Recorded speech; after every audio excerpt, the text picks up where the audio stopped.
¿Ok, listos? Pero déjenme empezar por mencionar un poquito más sobre el libro del Génesis, porque parece que algunos quedaron inquietos, no sé por qué. Claro, lo ideal, no tenemos suficiente tiempo para entrar en tantos detalles que nunca acabamos, ¿verdad? O lo extendemos luego, ¿verdad? Como lo que Dios quiera. Pero bueno, pero algo importante a considerar es lo siguiente, fíjense. Nunca les ha tocado, claro, afortunadamente ustedes, cuando tuvieron a sus hijos llegaron a tener 8, 9 o 10 años de edad, y sus hijos les preguntaron, mamá, papá, ¿de dónde salió todo el mundo? Ustedes ya sabían la historia del Génesis, así que nomás. ¿Y yo de dónde salí? ¿Y tú de dónde saliste? ¿Y mi abuelita? ¿Y la otra abuelita? Ese tipo de preguntas no son nuevas. El libro del Génesis, los orígenes del libro del Génesis se remontan a tiempos antes incluso de que se pusiera por escrito. Se trata de calcular que aproximadamente alrededor del año 1800 antes de Cristo, es decir, aproximadamente que serían 2000, 3800 años antes de este año, es cuando empezaron de manera oral las tradiciones que en el año 1000 por fin se pusieron por escrito. Significa que por 800 años la gente estuvo en Palestina, ¿verdad? En toda esa parte, esas tribus en las que no había televisión, no había radio, no había celular, y que todas las noches lo que hacían era hacer el fuego para cocinar y contar historias y hacer preguntas.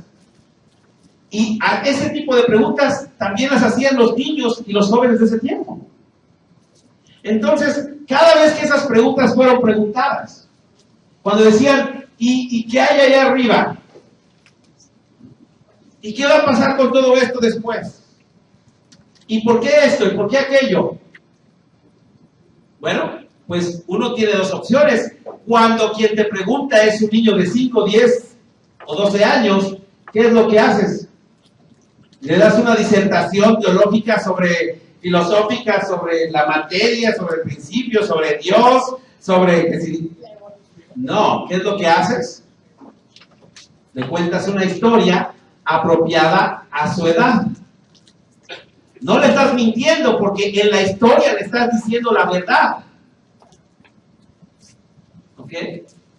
En la historia le estás diciendo absolutamente la verdad, pero se lo estás poniendo de tal manera que su edad, segundo grado, tenga sentido. ¿Okay? Algo similar nos ocurrió a nosotros.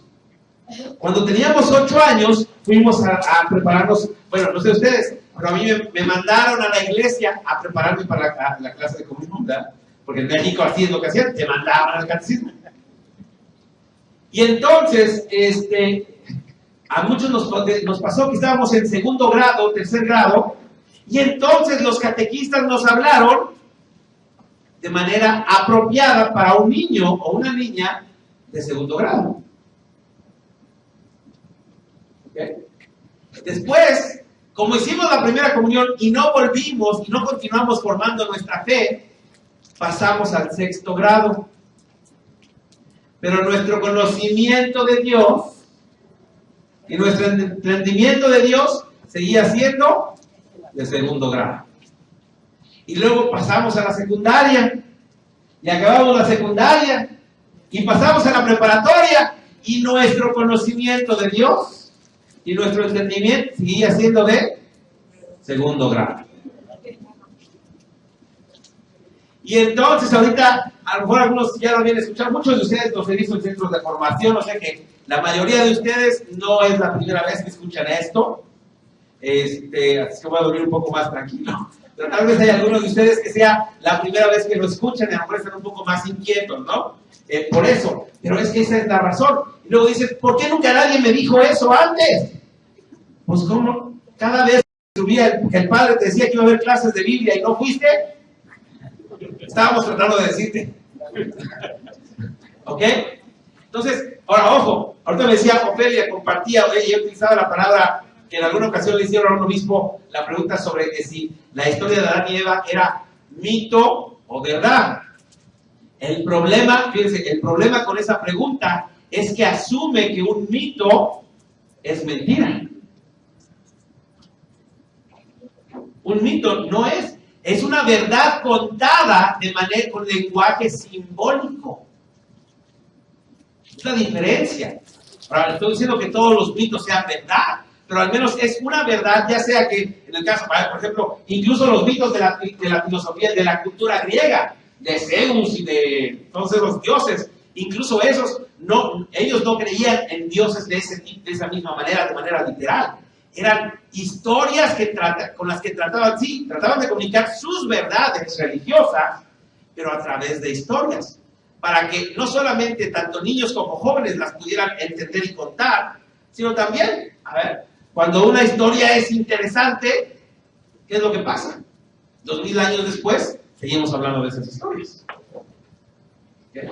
Pero entonces, esa es la cuestión. No, a ver, aquí la cuestión sería el pensar que la historia del Génesis no es verdad, o es una mentira, porque no lo es. Revela muchísimas verdades, y aquí esencialmente de una manera simbólica, con lenguaje simbólico, en un género literario de una historia, nos descubre y nos revela muchas verdades religiosas importantísimas. ¿Okay? Entonces, es parte de la complejidad de ello, pero tenemos que darnos cuenta que el uso del lenguaje simbólico es constante en la Sagrada Escritura. Y si queremos de verdad llegar a descubrir lo que los autores humanos y el autor divino quisieron decir, tenemos que aprender el lenguaje que ellos acostumbran. Además, algo importante, fíjense, en la cultura del Medio Oriente, no solamente los judíos, también los árabes, porque recuerden que es toda una zona. Ellos tienen unas tradiciones, cuando les haces una pregunta, nunca te responden con la respuesta tal cual. Porque solamente los bárbaros y los brutos responden las cosas así. La forma elegante, la forma bella, la forma intelectual, la forma amorosa de responder a una pregunta existencial es con una historia que te permita escuchar lo que necesitas escuchar en el instante que la escuchas, pero que en el futuro puedes seguir pensándola, reflexionándola y buscando y encontrando diferentes niveles de verdad. Esa es la cultura en la que creció Jesucristo. Por eso, Jesucristo, siguiendo la misma cultura del Antiguo Testamento, no nos dice, ¿por qué no? Como decía yo hace rato, ¿qué es el reino de los cielos, del reino de Dios? Transformar el mundo, ¿verdad? Este mundo, para que se parezca más al cielo. ¿Por qué Jesús no nos vino a decir eso? Porque Él no era de esa cultura. Él no era de nuestra cultura. Él era de la cultura del Medio Oriente, que te quería dejar pensando. Porque si te da nomás la respuesta como tal, a ver, no sé si ustedes se haya pasado, pero cuando yo fui al catecismo, era literalmente preguntas y respuestas. Me acuerdo de la primera, ¿verdad? La de, ¿quién es Dios? Dios es nuestro Padre, bueno y cariñoso, que todo lo sabe, que puede hacer todo lo que quiere y que creó todas las cosas del cielo y de la tierra.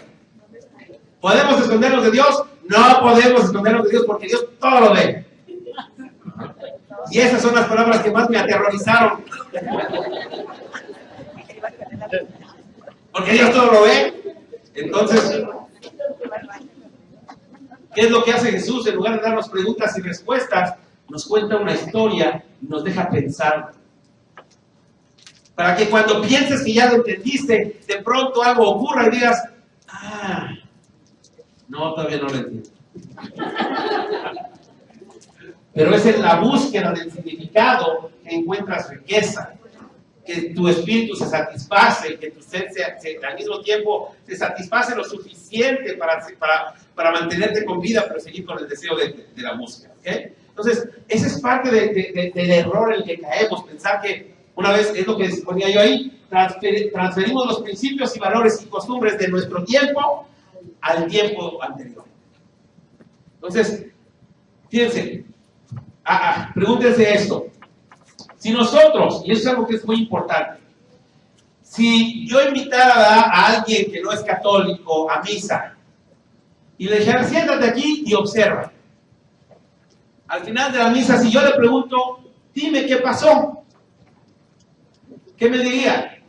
Bueno, pues al principio estaba vacía pues este espacio grande, ¿verdad? Este salón grande. Empezó a llegar gente, ¿verdad? Primero los más güeritos llegaron a tiempo, después entre más pieditos más tarde llegaron. Cantaron,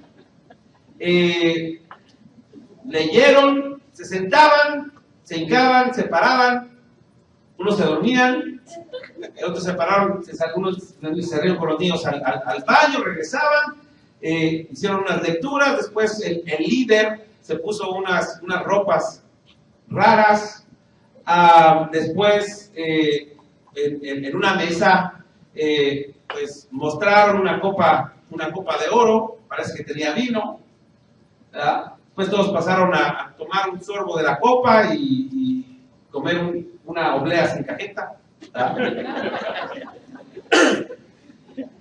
Díganme ustedes, ¿esa persona está describiendo lo que ocurrió? No. ¿Está describiendo los hechos tal como ocurrieron? Sí. ¿Está en realidad describiendo lo que de verdad ocurrió? No. Esa es la Sagrada Escritura. La Sagrada Escritura no le interesa describirte las cosas como ocurrieron, sino comunicarte lo que de verdad ocurrió. ¿Okay? ¿Y qué fue lo que de verdad ocurrió? Dios creó. ¿De qué manera? Apenas 10,000 años después de que la humanidad empieza, nos venimos a enterar. Nos cae el 20 de que tal vez Él eligió crear a través de una gran explosión y un proceso evolutivo. Es que nos toca a nosotros decir, no fue así. No, por favor. Ya estoy muy viejo para repensarlo todo. ¿Eso es lo que nos toca? Pues decir, no, Señor, la razón es un don tuyo. Si a través de la razón y a través de la ciencia nos están revelando esto, es simplemente un reto para que sigamos buscando y entendamos cuál es nuestro lugar en el universo y cuál es el lugar que tú tienes para nosotros y cuál es la misión que tienes para nosotros. Entonces, desde ese punto de vista, no se inquieten que a la Biblia no hay que defenderla, la fe no hay que defenderla. La Biblia y la fe hay que entenderla mejor. ¿Ok? Entonces, me parece que es muy importante. Entiendo que a lo mejor es un poco inquieto, pero está transmitiendo un poco mejor el concepto, ¿no? Claro, cuando hablamos del concepto de inspiración divina, Dios inspira el mensaje y cada quien, de acuerdo a sus habilidades humanas, lo lleva a cabo.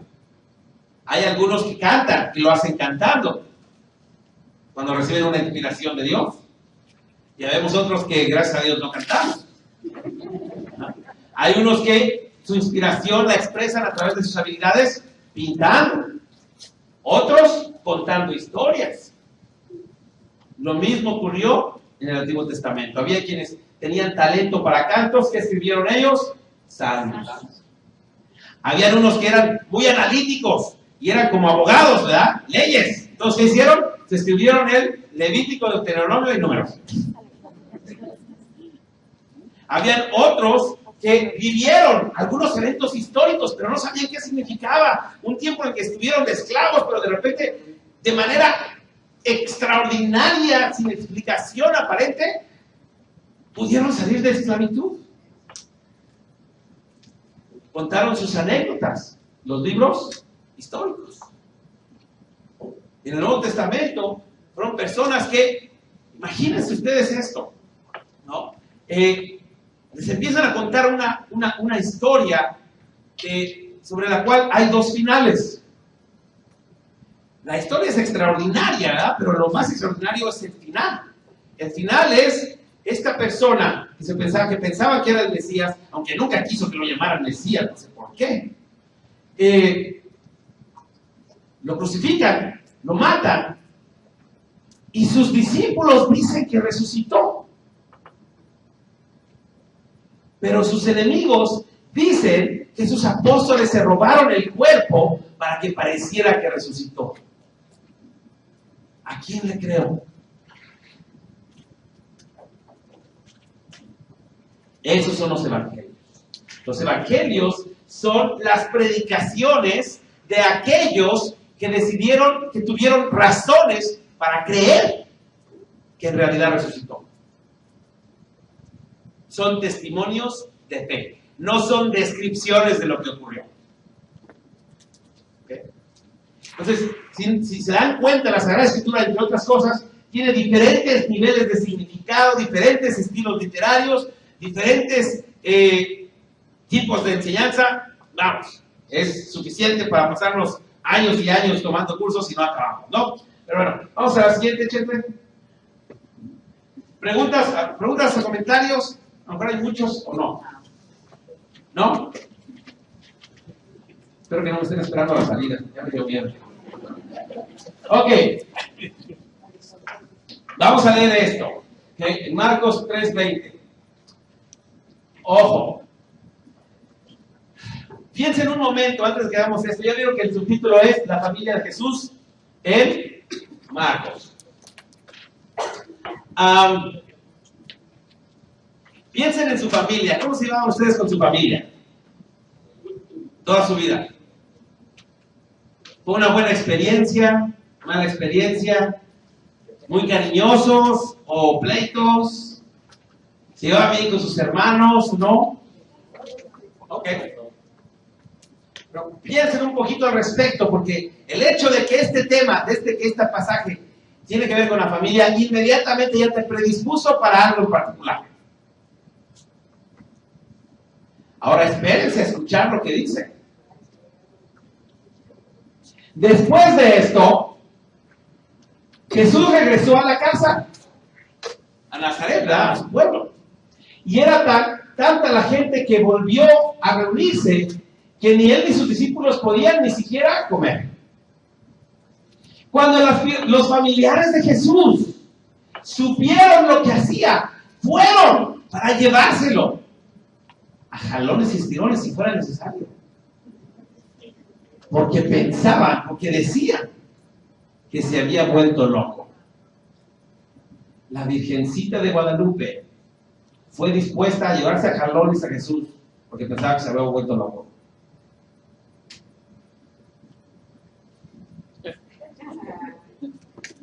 ¿Cómo se sintieron? Antes de que traten, ¿cuántos de ustedes ya tienen la respuesta? Entre más rápido tienen la respuesta, es porque más se incomoda. Ajá. Pero ojo, ¿qué significa esto? Significa su propia familia. Pasa, chiste. Sí. Pero, y fíjense, su familia pensaba que se había vuelto loco. ¿Ok? La familia de Jesús también en Marcos. Hablando de la madre y los hermanos de Jesús. Y por cierto, nosotros leemos este pasaje y lo que nos preocupa es que, ¿cómo que hermanos? Pero en realidad esa es preocupación nuestra, pero no era la preocupación del evangelista. Por eso utilizó una palabra ambigua que puede significar tanto primo como hermano. Que sabía que 2000 años después íbamos a estar nosotros alegando que si es hermano de sangre o hermano de qué tipo.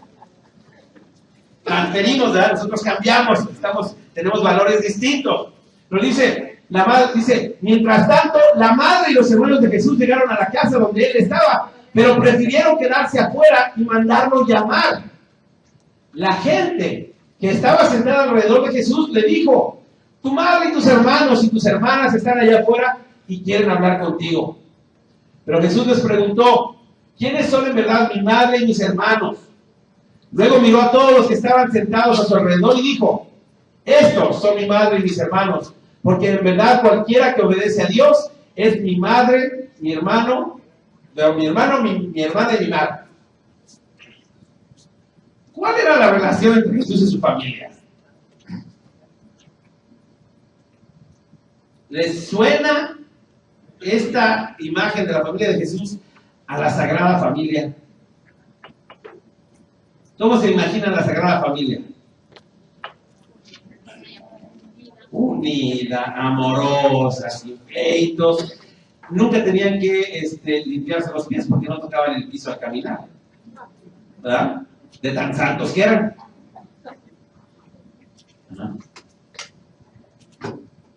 Ojo, ¿estoy diciendo yo que no eran santos? No. Lo que estoy diciendo es que tal vez la imagen que nos hemos creado de la Sagrada Familia.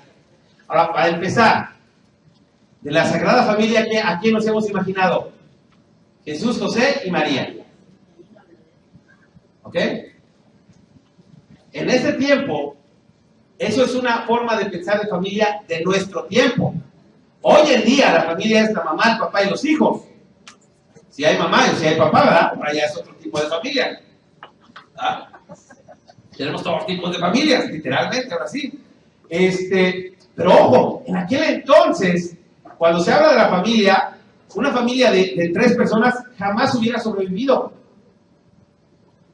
Por fuerza, hagan de cuenta así como las familias, no sé, supongo que en México, donde soy, así es, en muchos lugares en Latinoamérica seguramente es así, que cuando uno se casa, no es como en Estados Unidos, ¿verdad? Que te casas y te vas a hacer tu departamento, allá te casas y te hacen un cuarto en la casa de la mamá, ¿verdad? Ya, hay casas ya aparecen de 4 pisos, ¿verdad? Porque todos se casan y se quedan bien, todos amontonados. ¿Pero por qué? Por cuestión de necesidad y cuestión de sobrevivencia. Fíjense, simplemente hablar de la Sagrada Familia de Jesús, José y María es una imagen que nos hemos construido nosotros para que se ajuste a nuestra forma de pensar en la familia. Pero bueno, pero aparte, ojo, noten aquí la imagen que nos está dando de la imagen de la Sagrada Familia no es lo que nos hemos pensado anteriormente, ¿no? Ahora, les voy a adelantar, vamos a saltarnos un poco porque ya se nos acabó el tiempo por hoy.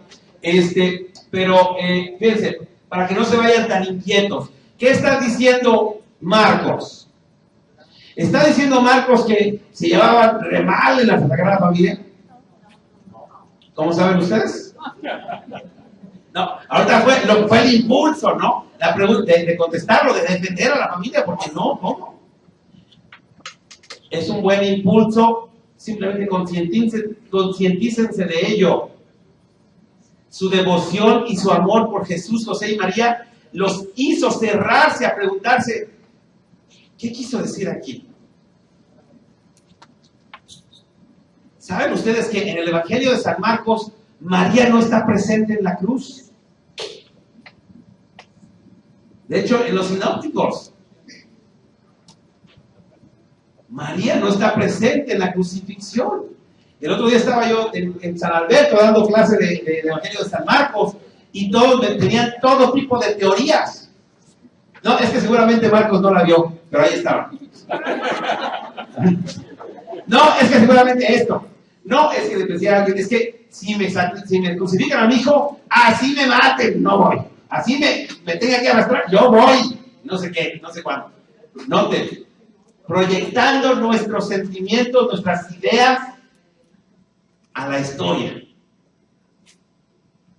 Y nuestra devoción y nuestro amor es tal que nos cerramos a preguntarnos, ¿qué quiso decir? Ahora, para que no se vayan tan inquietos, ahí les va. Okay. El Evangelio de San Marcos, la razón por la que no está en Mateo y en Lucas es porque no la puso Marcos. ¿Okay? En los evangelios sinópticos, ustedes saben que Lucas y Mateo tomaron su evangelio de San Marcos. Una de las razones por las que ¿cómo es que los evangelistas escogen qué incluyen en el evangelio y qué no incluyen en el evangelio? Fíjense, cuando ustedes, nunca les ha pasado que en casa sus hijos de repente, sin saber cómo, se empiezan a portar re bien. Y pasan como 2 semanas y se están portando re bien. Y tú estás como que dices, mejor ni les digo nada porque se van a acordar. ¿Ok? Entonces, cuando todo marcha bien, ¿necesitas aclararlo? No. ¿Okay? Una de las formas como los evangelistas escogieron los pasajes de los que hablaron en la Biblia, en el Evangelio, era aquellas cosas que tenían que aclarar. Por ejemplo, esa es una de las razones por las que posiblemente Marcos no habla de María. Recuerden, ¿es la misión de los evangelistas describir exactamente lo que ocurrió? No. Entonces, ¿qué es lo que tenía en mente Marcos? Bueno, la comunidad de Marcos, los apóstoles y la familia de Jesús, en el Evangelio de San Marcos, Marcos no está contándonos lo que ocurrió con los apóstoles y la familia de Jesús en general. Marcos está teniendo muchos problemas con su comunidad. Su comunidad, aunque está siendo perseguida por el Imperio Romano, son envidiosos. Se pelean por el poder. Se están rajando. En lugar de seguir siendo cristianos, están renegando de su fe.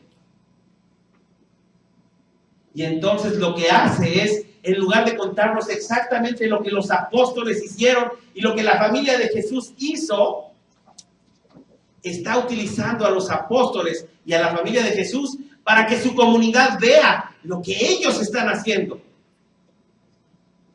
Los apóstoles son los que no entienden quién es Jesús. La familia, quien debería de reconocerlo, son los que piensan que está loco. Y en realidad lo que está haciendo Marcos es decirle a su comunidad, ustedes están actuando como los apóstoles en la historia. Ustedes están actuando como la familia de Jesús en esta historia. No es que nos esté contando cosas exactamente como ocurrieron. Entonces, el hecho de que María no está en la cruz no tiene nada que ver con María.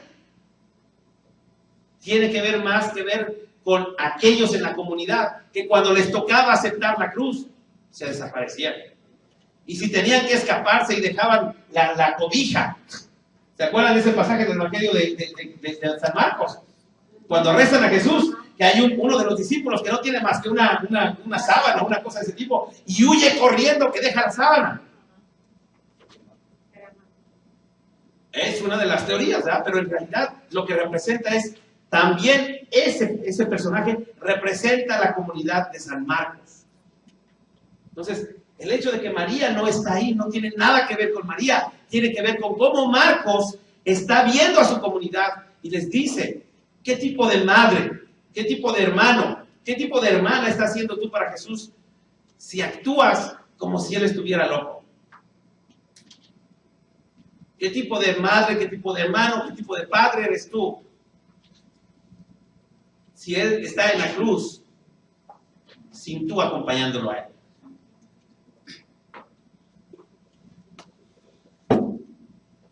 ¿Se siente un poquito mejor? Pero ¿qué es lo que tomó ahí? Tomó el valor de sentirte incómodo, de cuestionar las cosas como las habías tú entendido, estudiar un poco y tratar de entender qué es lo que quiso decir Marcos. Y entonces ahora sí, las pedradas nos llegan más duras. Es más fácil defender a la Sagrada Familia porque son tan buenos, tan lindos, tan santos. Es más incómodo escuchar a San Marcos que te dice, a ver, ¿te crees buena hermana de Jesús? Entonces, ¿por qué está en la cruz el solo?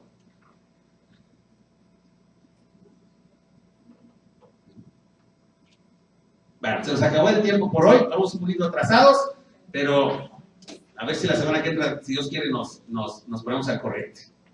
¿Ok?